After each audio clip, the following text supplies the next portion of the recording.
Radio City Joke Studio.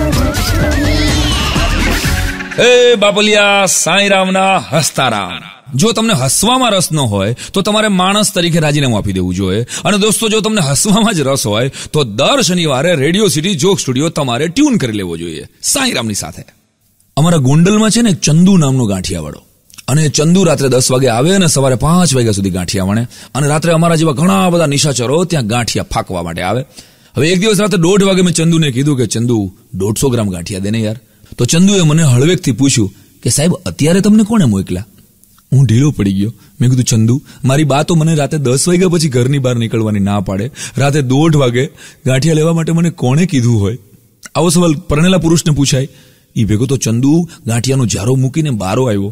બહાર આવી અને મને બથ ભરીને રોવા માંડ્યો. મેં કીધું કેમ ચંદુ, તું શું કેમ રોવા માંડ્યો? મને કે સાહેબ તમે તો મારી દુઃખથી રગ ઉપર પગ મૂકી દીધો. મેં કીધું કા? મને કે હું રાત્રે 10 વાગે આવું છું અને સવારે 5 વાગે લગી ગાંઠિયા પાડું છું, તો મને શું મારી બા મોકલતા હશે? પછી તો અમે બે એટલું રોયા કે અમારા ગાંઠિયા પલરી ગયા હો. હજી ઘણી વાતો બાકી છે બાપુલિયા. સાંભળતા રહો રેડિયો સિટી જોક સ્ટુડિયો પર સાંઈરામના હસ્તારામ. Only on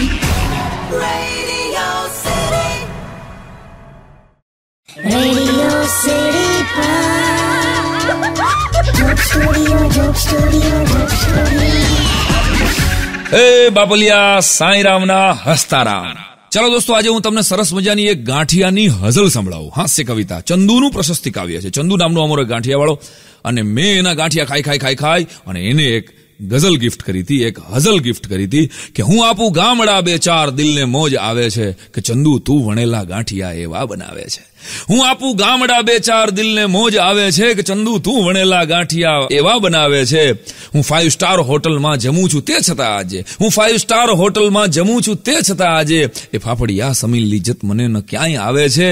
અરે છે દુર્લભ દેવતાઓને તીખી ચટણી તીખા મરચા અને કોઈ પુણ્યશાળી આત્મા ભજીયાને પામે છે. અને ચણાનો લોટ સોનાની કડાઈ સ્વર્ગમાં છે, પણ સાંભળી લેજો, ચણાનો લોટ સોનાની કડાઈ સ્વર્ગમાં છે, પણ ગરમા ફાફડા ઉતારતા ત્યાં કોને ફાવે છે? અને છેલ્લો શેર બહુ ધ્યાનથી સાંભળજો દોસ્તો, કે તારા સ્થૂળ દેહેથી વહી પ્રસ્વેદની ગંગા. એ તારા સ્થૂળ પ્રસ્વેદનું ગુજરાતી ઓરિજિનલ ગોતજો, મમ્મીને પપ્પાને દાદાને પૂછજો ભઈલા, નહીં આપું રેડિયો સિટીમાં એનો જવાબ. એ તારા સ્થૂળ દેહેથી વહી પ્રસ્વેદની ગંગા, જડ્યું કારણ અમોને આ જલેબી તેથી ભાવે છે.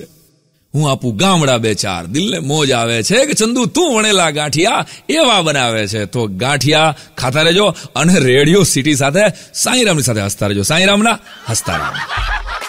હજી ઘણી વાતો બાકી છે બાપુલિયા. સાંભળતા રહો રેડિયો સિટી જોક સ્ટુડિયો પર સાંઈરામના હસ્તારામ. only on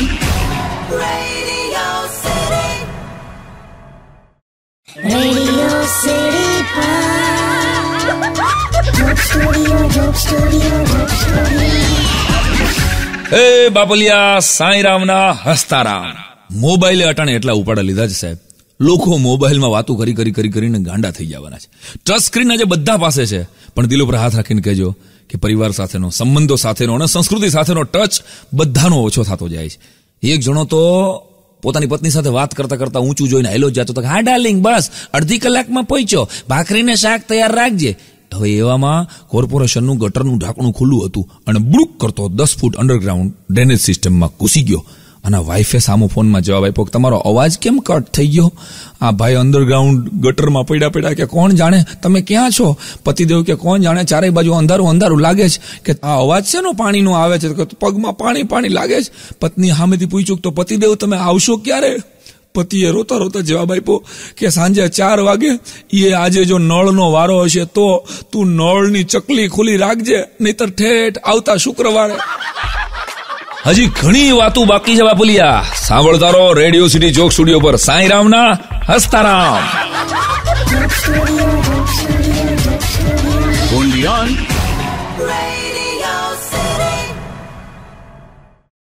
Radio City Joke Studio. એ બાપલિયા સાંઈરામના હસ્તારામ.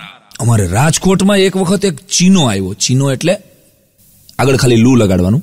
ચીનથી આવ્યો હતો અને એ માંદો પડ્યો. બોલો, સ્વાઇન ફ્લૂનો ચારે બાજુ જયારે એકદમ જોરદાર ક્રેઝ હતો માંદા પડવાનો, ત્યારે એ ચીનો માંદો પડ્યો. અને મારો અતુલ પંડ્યા કરીને મારો લેખક મિત્ર મને કે સાંઈરામ, મેં મારી જિંદગીમાં કોઈ દી ચીનોને જોયો નથી, ચીનાને મારે નજીકથી જોવો છે.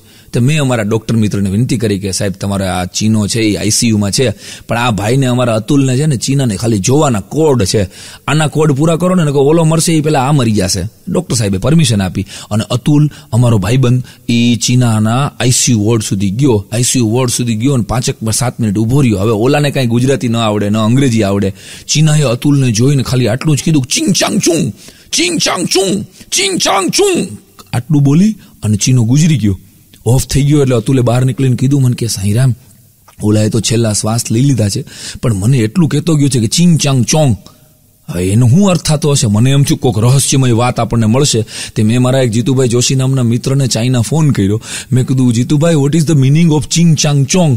એટલે જીતુભાઈ મને જવાબ આપ્યો મને કે સાંઈરામ, ચિંગ ચાંગ ચોનો અર્થ થાય કે ઓક્સિજનની નળી ઉપરથી પગ લઈ લે. અતુલ, મેં કીધું તે 302 કરી સાંઈરામના હસ્તારામ. હજી ઘણી વાતો બાકી છે બાપુલિયા. સાંભળતા રહો રેડિયો સિટી જોક સ્ટુડિયો પર સાંઈરામના હસ્તારામ.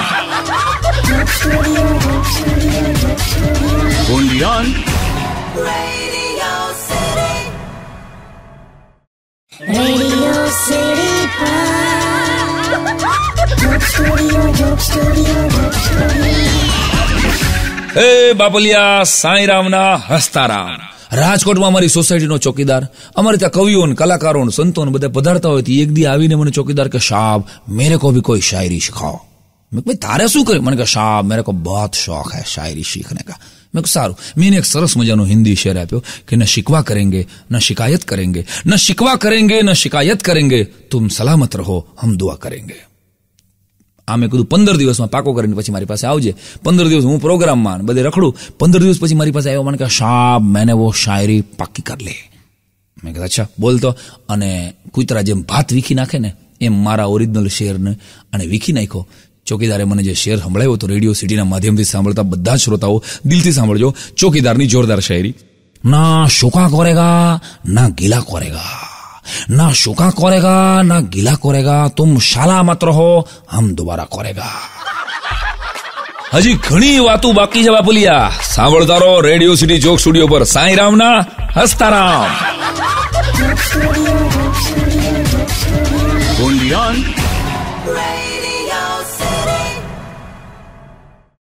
Radio City Joke Studio, Joke Studio, Joke Studio. એ બાપુલિયા, સાંઈરામના હસ્તારામ.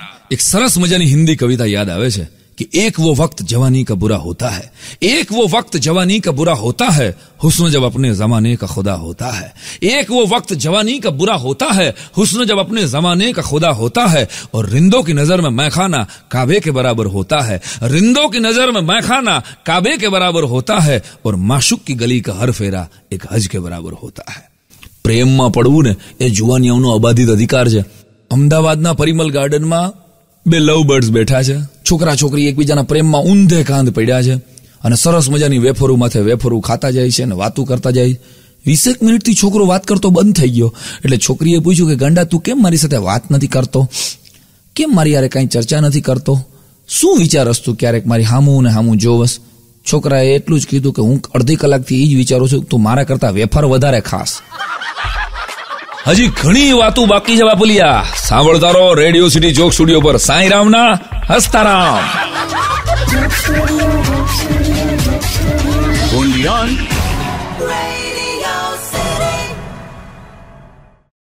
Radio City Joke Studio, Joke Studio, Joke Studio. એ બાપલિયા, સાંઈરામના હસ્તારામ. કેવું ચાલી રહ્યું છે આખા ભારતમાં યાર. સિદ્ધાર્થ મલ્હોત્રા નામનો બોયફ્રેન્ડ બોલિવૂડની આલિયા લઈ ગયો.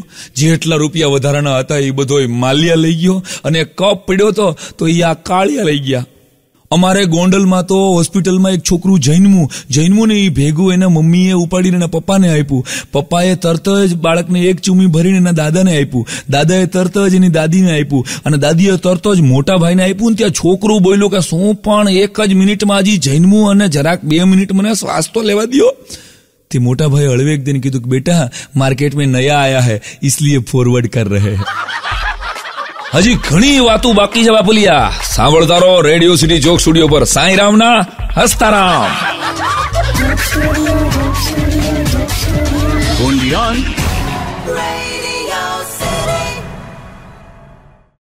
Radio City Joke Studio, Joke Studio, Joke Studio. હે બાપુલિયા સાંઈરામના હસ્તારામ. કેવો સરસ મજાનો આપણો દેશ છે. વિશ્વની તમામ સંસ્કૃતિ એ બધી દ્રાક્ષની સંસ્કૃતિ છે અને મારો ને તમારો ભારત દેશ એ રુદ્રાક્ષની સંસ્કૃતિ છે. અને એટલે તો હું કાયમ કહેતો ફરું કે વિદેશમાં છે ને સારા પૌવા થાય અને આપણે અહીં દૂધ પૌવા થાય કે બટેટા પૌવા થાય. ખરેખર અમદાવાદીઓને બટેટા પૌવા બહુ ભાવે છે, મને ખબર છે. એટલે સારા પૌવા અને બટેટા પૌવા છે તફાવત કરવા બેસી તો રાતોની રાતો ટૂંકી પડે. પણ એકવાર સારા પૌવા બેન ભારત આવ્યા. ભારત ફરતા એને જોયું તો અહીંયા તો ટેનિસના દડાથી છોકરાઓ નારગોલ રમતા હતા. તો સારા પૌવા બેનને બહુ દુઃખ લાગી ગયું. એને હળવેકદીને પૂછ્યું બાળકો તમે આ ટેનિસના દડાથી આ શું રમો છો? તો કે બેન આને નારગોલ કહેવાય. હું સારા પૌવાની બેન જ કહું છું કારણ કે આપણે ક્યાં માગું આવવાનું છે. તે બરાબર કે આનાથી તો અમે ક્રિકેટ પણ રમીએ. એટલે સારા પૌવા બેને બીજો સવાલ પૂછ્યો કે તમે ટેનિસના દડાથી નારગોલ રમો તો તમે લોકો રેકેટથી શું કરો? તે છોકરાએ સરસ જવાબ આપ્યો કે બેન અમે રેકેટથી મચ્છર મારીએ. સાંભળતા રહો રેડિયો સિટી જોક સ્ટુડિયો પર સાંઈરામના હસ્તારામ.